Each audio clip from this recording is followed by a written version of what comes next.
राधे साहिल जी, राधे गुरुग्राम राधे राधे। जी। राधे राधे महाराज जी। महाराज जी, मैं अपने आप को जानने और अपने अंदर के ईश्वर को जानने में बहुत रुचि रखता हूँ। मैं ईश्वर पर पूर्ण विश्वास भी रखता हूँ। इसी समय में मैं अपनी जिंदगी में भौतिक तरक्की भी चाहता हूँ, पूरे दिल से बहुत धनवान बनना चाहता हूँ, भव्य जिंदगी भी जीना चाहता हूँ। क्या दोनों एक साथ हो सकते हैं? नहीं, चाह एक रखनी होगी, पूर्ति दोनों की हो जाएगी। अगर आप धन की चाह रखोगे तो कभी आत्म अनुभव नहीं कर पाओगे, और आत्म अनुभव की चाह करोगे तो धन अपने आप प्राप्त हो जाएगा।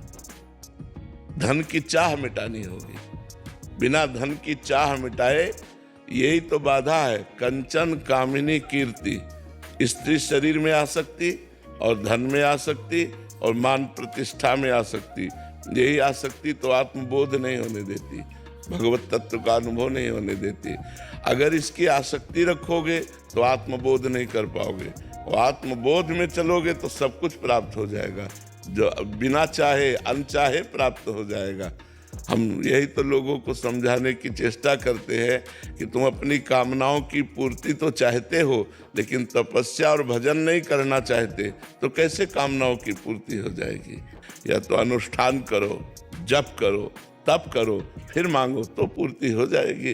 तो हम धन भी चाहें कि सर्वश्रेष्ठ धन हमको प्राप्त हो, मैं धनी बनूं, तो इसके लिए आपको भगवान की आराधना करनी पड़ेगी। अब आत्मबोध चाहें तो फिर धन की आशा का त्याग करना पड़ेगा, क्योंकि धन की आशा और आत्मबोध बिल्कुल अलग दिशा है। जैसे बिहारी जी जाना चाहो और छठी कला की तरफ दौड़ो तो कभी बिहारी जी नहीं पा सकते, क्योंकि छठी कला का मार्ग उल्टा है। और बिहारी जी तरफ जाना चाहो और लेट के चलो तो बिहारी जी पहुंच जाओगे, क्योंकि ये दिशा बिहारी जी की है। तो आत्मबोध की दिशा है त्याग। त्याग और वैराग्य से युक्त हो तब ज्ञान होगा, उसी ज्ञान से आत्मबोध प्राप्त होगा।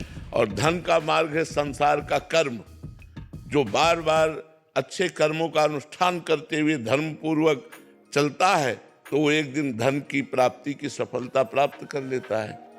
भगवान का भजन और प्रारब्ध अनुकूल हो तो धन की प्राप्ति हो जाएगी। हमारा कर्म भी सफलता पूर्वक होना चाहिए, और भगवान की कृपा भी होनी चाहिए, और प्रारब्ध भी अनुकूल होना चाहिए। तीनों जब मिल जाएंगे तब आप सबसे बड़े जो कामना कर रहे हो वो संपत्तिवान बन जाओगे। अब तप है नहीं तो आप संपत्तिवान कैसे बन सकते हैं? आपका प्रारब्ध नहीं है तो आप संपत्तिवान कैसे बन सकते हैं? भगवान की कृपा नहीं है तो आप संपत्तिवान कैसे बन सकते हैं? कौन ऐसा है जो नहीं चाहता संपत्तिवान मैं बनूं? भारत में पूछो, विश्व में पूछो, सबके अंदर यही कामना मैं संपत्तिवान बनूं। तो अपने कर्म को सफलता पूर्वक करना और प्रारब्ध अनुकूल होना और तपस्या के द्वारा भगवान की कृपा प्राप्त करना, जो चाहो प्राप्त कर लो। अब खाओगे मुर्गा मांस, पियोगे शराब, करोगे बेविचार और चाहोगे सर्वश्रेष्ठ धनी बनना, तो कोई भी नहीं। पूर्व प्रारब्ध से आज धनी हो, अगर आज होश में नहीं रहोगे तो कल सुअर कुत्ता तुम्हें बनना पड़ेगा। हम ही लोग हैं, हम ही लोग हैं और कोई नहीं है। ये मत समझो कि उनकी कोई प्रजाति अलग है, नहीं। हमारे कर्म बिगड़ जाते हैं तो हम नीच योनियों में जाते हैं, और कर्म बन जाता है तो हम उच्च योनियों में जाते हैं। तो अच्छे कर्म करो, भगवान का नाम जप करो और दूसरों की सेवा करो, तो इसी प्रवाह से आप आगे चलकर धनी बन जाओगे।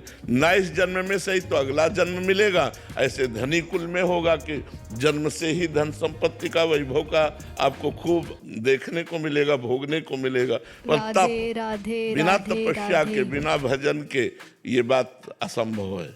कोई सोचे मैं पापाचरण करके बढ़ जाऊं तो थोड़े दिन बढ़ जाओगे, इसके बाद नष्ट हो जाओगे। और धर्म से चलोगे तो कुल परंपरागत तुम्हारे संपत्ति बनती रहेगी, बढ़ती रहेगी।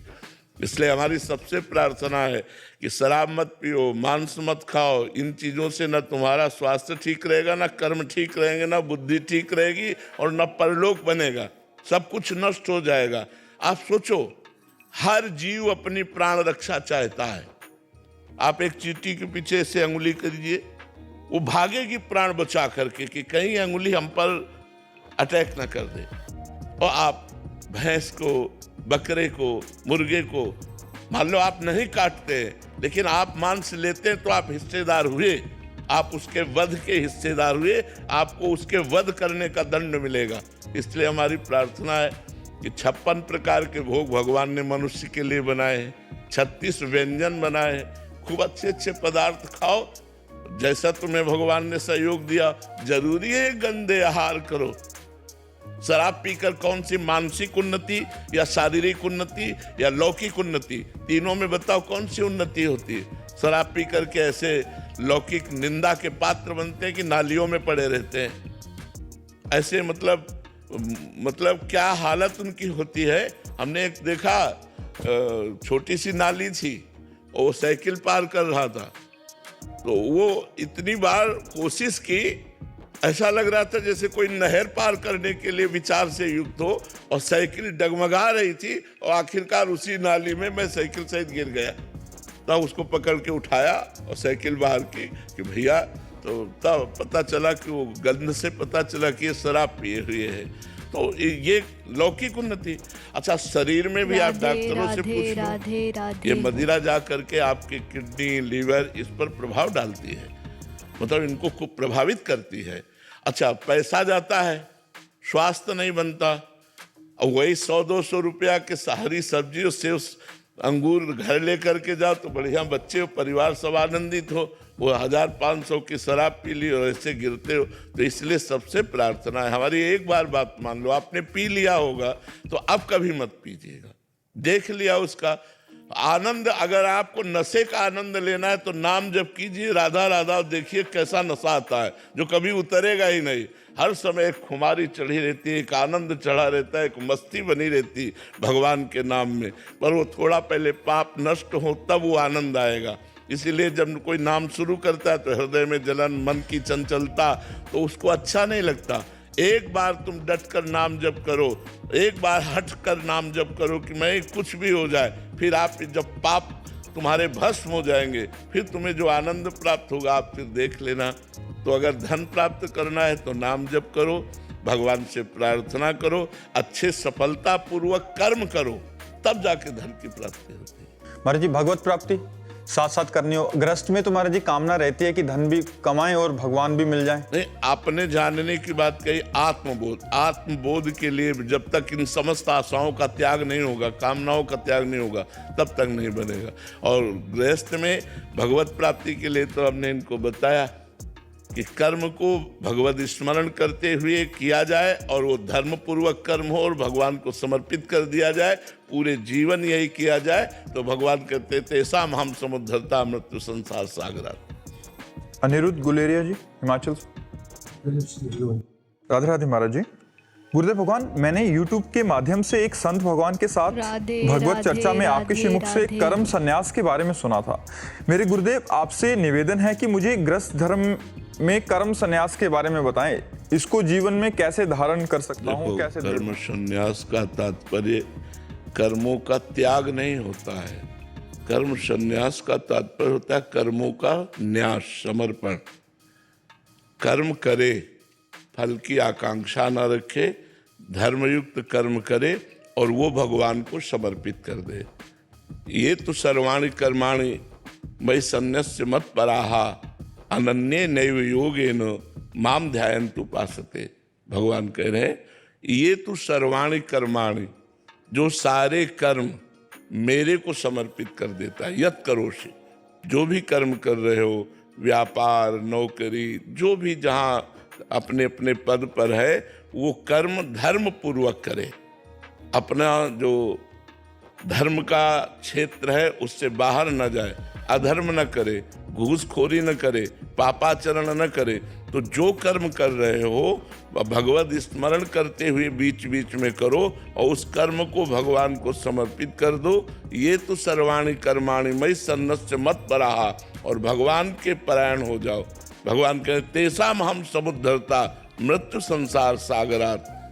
मैं उसका मृत्यु संसार सागर से पार करता हूँ, उसका उद्धार मैं करता हूँ, जो अपने सारे कर्म मेरे को समर्पित करके मेरा स्मरण करता रहता है। संन्यास मार्ग का अलग धर्म है, गृहस्थ का अलग धर्म है। गृहस्थ को चाहिए अपने कर्तव्य कर्मों को पवित्रता पूर्वक, धर्म पूर्वक करते हुए, भगवान का स्मरण करते हुए उस कर्म को भगवान को समर्पित करके भगवान के परायण रहे, तो इसी जन्म में उसका उद्धार हो जाएगा। समझ पा रहे हैं आप? जी। सोवन मोहंती जी, राधे राधे। राधे राधे महाराज जी। महाराज जी, क्या जीवन भर भक्ति किए हुए भक्त की भगवत प्राप्ति और अंत में बस नाम सुन लेने वाले व्यक्ति की भगवत प्राप्ति में कोई अंतर है? नहीं, पर जो पाप करता है, मनमानी आचरण करता है, उसका अंतिम ऐसा बनता भी नहीं है, ऐसा संयोग ही नहीं बनेगा कि उसको नाम स्मरण किया जाए। नाम स्मरण, राम प्राण निकल गए, राधा प्राण निकल गए, ये तो बड़े पुण्यात्मा महात्मा की स्थिति होती है। नहीं तो जो जीवन भर हमने किया है, अंतिम फाइनल में वही सीन आती है सामने। जो हमने पाप कर्म किए, जो हमने गंदे आचरण किए, वही हमारे सामने नाचने लगते हैं और उन्हीं का चिंतन होता है, और फिर परिणाम हमारा जा करके वही होता है जो दुर्गति जिसे कहते हैं। जीवन भर भजन का अभ्यास किया तो अंतिम समय अगर हम भूल भी गए तो भगवान स्मृति बन जाते हैं, भगवान याद दिला देते हैं। उस समय याद आता, वो जोर से पुकारा राधा, भले मुंह से न निकल पाए लेकिन अंदर से निकला राधा, और प्राण निकल गए, भगवान को प्राप्त हो गया। इसीलिए अभ्यास किया जाता है। बिना पुण्यात्मा के अंतिम समय उसे भगवान का नाम याद ही नहीं आएगा। अंतिम समय उसे भगवान की ऐसे भक्तों का सानिध्य नहीं मिलेगा। जैसे कोई शरीर छोड़ रहा है, आप उसे चरणामृत पिला दीजिए, नाम सुना दीजिए भगवान का, तो उसका अंतिम बन गया। तो अब उसने जरूर पुण्य किए हैं, उसने जरूर तपस्या की है, तभी उसको अंतिम समय ऐसा संयोग प्राप्त हुआ है। हर एक को ऐसा संयोग प्राप्त नहीं होता। और ये पक्की बात है कि यदि मरते समय भगवान का नाम कान में हो जाए, या हृदय से निकल पड़े, या वातावरण भागवती को, तो निश्चित उसको भगवत प्राप्ति हो जाती है। रवि जी पटियाला से। राधे राधे। राधे राधे महाराज जी। महाराज जी, मैंने कई सालों तक राधे, गौशाला में राधे, सेवा की। राधे। उस दौरान गायों के उपचार हेतु कई बार गायों के पैर को काटना पड़ा महाराज जी। ऐसे में क्या मेरे से अपराध बना? इस कारण मैंने गौशाला में भी जाना छोड़ दिया महाराज जी। जैसे हमारे हाथ में यहाँ से कैंसर हो जाए, जरूरत पड़े तो यहाँ से काटना पड़ेगा ना। तो पूरे शरीर की रक्षा के लिए अगर एक अंग काट रहे हैं तो आप डॉक्टर हैं, आप उसको बचाने के लिए कर रहे हैं, ना कि आप उसको पीड़ा या मारने के लिए कर रहे हैं। आप उसको बचाने के लिए कर रहे हैं, इसलिए ऐसे कोई इसमें पाप नहीं है, क्योंकि आपकी औषधि का कार्य है। और जब आपने देखा कि औषधि से कार्य नहीं बनेगा, इस अंग को काटना ही पड़ेगा, नहीं ये अंग पूरे शरीर की हानि पहुंचा देगा, तो फिर उसे काट देना। वो काट देना पाप नहीं कहा जाएगा। प्रियांशु जी वृंदावन। गुरु हरिवंश। श्री हरिवंश महाराज जी। महाराज जी, पावत ही तिनको दरस उपजे भजनानंद, बिनु ही श्रम छूटी जाही सब जे माया के फंद। महाराज जी, हमें पहले माया पर जीत हासिल करना चाहिए या प्रभु दरस प्राप्ति की इच्छा? ये किनके दर्शन के लिए लिखा जानते हो? गौड़ देश सब उद्धर्यो प्रगट कृष्ण चैतन्य, तैसे ही नित्यानंद ही रस में भय आनंद, पावत ही तिनको दरस उपजय भजनानंद। महाप्रभु श्री कृष्ण चैतन्य देव जी के लिए लिखा है कि उनके दर्शन मात्र से कृष्ण कृष्ण कृष्ण कृष्ण कृष्ण भजन की उमंग आ जाती थी। उनके दर्शन मात्र से माया के फंद नष्ट हो जाते थे।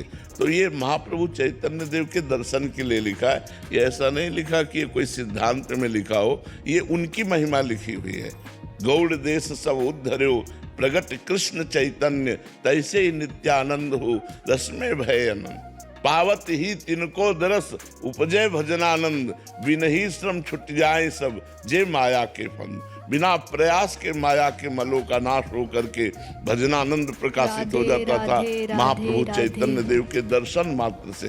वो तो श्री कृष्ण प्रेम का मूर्तिमान अवतार है, प्रिया प्रीतम का मिलित रूप है। तो उनके दर्शन से ऐसा होना कोई आश्चर्य की बात नहीं थी। तो आप क्या प्रश्न करना चाहते हो? हमने साधक है, हमारी वृत्ति बहुत गलत रहती है, भी तो आपकी कृपा से मतलब जो भी हो पाए बस आपकी कृपा से। तो ये रहता है कि जैसे हम क्या करें, पहले तो प्रियाजू का तो दर्शन अभी हुआ नहीं है। दर्शन कोई खिलवाड़ समझते हो क्या? भगवत दर्शन पहले भजन में डूबो, इतना भजन में डूबो कि कोई आशा ना रह जाए।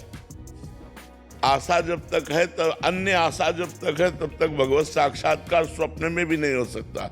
भगवत साक्षात्कार कोई खिलवाड़ है। जब समस्त आशाएं और कामनाओं का नाश हो जाता है तो एकमात्र लक्ष्य बन जाता है भगवान, और जिया न जाए, तब भगवान के दर्शन होते हैं। तो हमारा लक्ष्य दर्शन नहीं, हमारा लक्ष्य भजन होना चाहिए।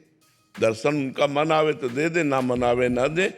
हम लेकिन जिएंगे उनके लिए। हम उनके लिए रो तो सकते हैं, वो मिले ना मिले, मिलन के लिए तड़प तो सकते हैं ना। हम उनके लिए व्याकुल तो हो सकते हैं। तो हमें भजन के बल से भगवत दर्शन की व्याकुलता पैदा करनी है। हमें एक भी मिनट भजन से बिलग नहीं रहना, ये हमें नियम लेना है। गंदे आचरण कितना भी हमको जलाए मन, हम गंदा आचरण नहीं करेंगे, हम सहेंगे। इस मार्ग में सहनशील ही आगे निकल पाता है। नहीं तो मन का जब आकर्षण विषयों का होता है तो अच्छे अच्छे घुटने टेक देते हैं। अच्छे जब कोई सहनशील राधा राधा राधा बड़ी से बड़ी पीड़ा को हंस के मुस्कुरा के सह ले, वो भगवत मार्ग में चल सकता है। इसलिए खूब नाम जप करो, पहले हृदय को मजबूत करो। काम आ रहा है उसे सहो, क्रोध आ रहा है उसे सहो, जो विकार आ रहे हैं उनको हर वेग को सहो, भूख के प्यास को, सर्दी के गर्मी के हर वेग को सहो। तब जाकर के आप सहित सहित बाढ़ है भगति गृह तनु गुरहित गार, तब वो जाकर के विशाल भक्ति का हृदय में प्रादुर्भाव होता है, जो भगवान की रूप माधुरी, भगवान की लीला माधुरी, गुण माधुरी में डुबो देता है। सातरति सा लोकांतार्यति, वो स्वयं तर जाता है, वो स्वयं तर जाता है, लोक के लोक को तार देता है जो भगवान से प्रेम करता है। देवऋषि उपाध्याय जी, श्री हरिवंश महाराज जी। महाराज जी, 32 सेवा अपराध में से अगर कोई एक अपराध बन जाए तो प्रायश्चित कैसे करें? नाम जप से, भगवान नाम जप से अपराध नष्ट हो जाता है। हम नाम जप करेंगे और भावना करेंगे, प्रायश्चित करेंगे कि हमसे गलती हो गई, तो अपराध नष्ट हो जाता है। आज जिनके जी महाराष्ट्र से, राधे राधे महाराज जी।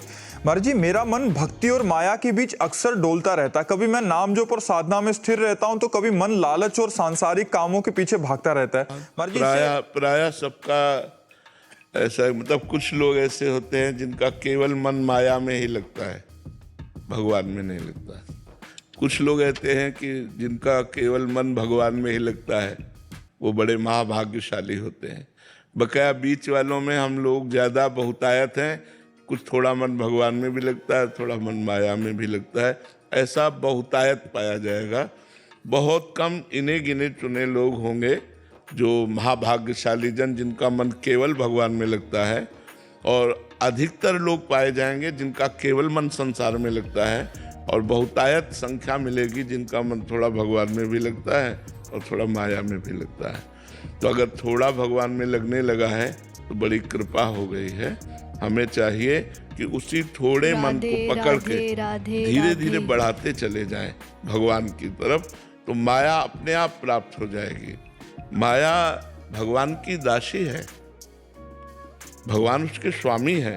तो जब हमें भगवान मिल गए तो माया मिल जाएगी कि नहीं मिल जाएगी? सारा वैभव मिल जाएगा। तो मुझे चाहिए कि सबसे पहले भगवान को रिझाए। माया को हम प्राप्त करना चाहेंगे तो मायापति से विमुख होकर माया हमें कभी नहीं मिल सकती, किसी के हाथ नहीं लगी आज तक।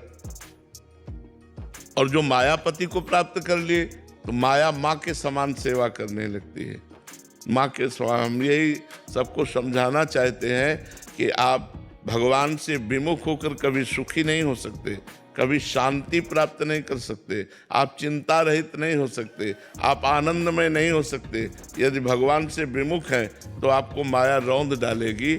माया की ही आराधना करेंगे वही आपको रौंद डालेगी, और यदि भगवान की तरफ चलेंगे तो माया आपकी माँ के समान सेवा करेगी, क्योंकि भगवान के दास को माया कभी सताती नहीं है, माया सहयोग करती है। जैसे देखो, ये कपड़ा माया है, ये शरीर माया है, ये माइक माया है, टेबल माया है, सोफा माया है। ये बाधा पहुंचा रही क्या? ये सहयोग कर रही है। और इसी को विलासिता में ले लिया जाए तो यही मन बुद्धि को भ्रष्ट करके गंदे आचरणों में लगा देगी। देखो, संसारी आदमी अहंकार से युक्त रहता है तो यही माया उसको रौंद देगी, उसको नष्ट कर देगी, अहंकार नष्ट कर देगा। राधे राधे राधे भगवान के आश्रित